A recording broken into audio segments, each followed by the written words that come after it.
When it comes to your money, your mindset really matters. Let's get into it. We're going to talk about a few different things here: limiting beliefs, priorities, positive versus negative stories, and your brain and your subconscious. But we're going to start down here.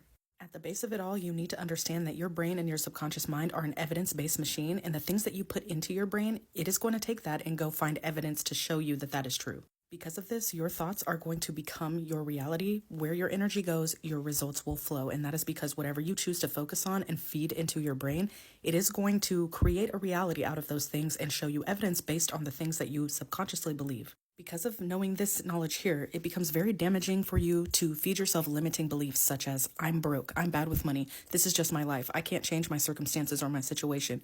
When you're constantly telling yourself these things, or at least thinking them, again, your brain is going to show you evidence that points to those beliefs. You got to reframe those beliefs to be something more positive so that your brain can start showing you positive evidence based on the things that you're telling yourself. So sit down and dump all of your limiting beliefs out on a piece of paper and find a way to reframe those beliefs. For instance, if you say, this is just life, or maybe this is just how my family's always been, it's always been broke, you can say something instead like, I am not my family, and that story ends with me. Once you have that list, every time you find yourself telling yourself one of these limiting beliefs, reframe it and say the new belief instead.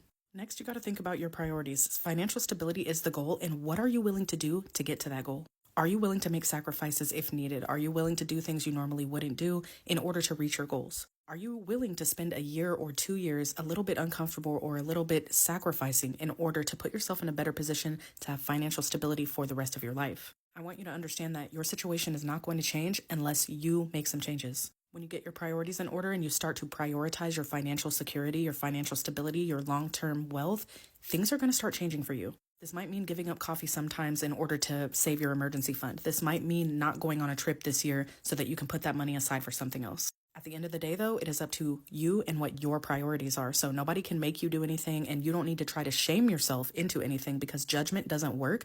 You just need to make plans, make priorities, make goals, and make small steps every day to get closer to those goals. Next, positive versus negative stories. We tell ourselves stories all day, every day. Whether they're positive or negative is completely up to you. But ask yourself, what stories are you telling yourself about your own situation? And if you can make up and believe a bad story, why not make a good one instead? So instead of thinking, I don't like my current situation, I don't like the area I live in, I don't like the car I drive, it's all just bad, but I'm just going to live like this forever, this is just going to be my life because nothing's going to change, nothing's going to get better. Instead of doing that, why not flip that and try to tell yourself a good story instead and say, you know what, this year, I can't wait to see all the progress I make. I'm going to make some great progress. I'm going to do some great things. I'm going to save money. I'm going to get financially secure. 2 years from now, I'm going to be living in my dream house.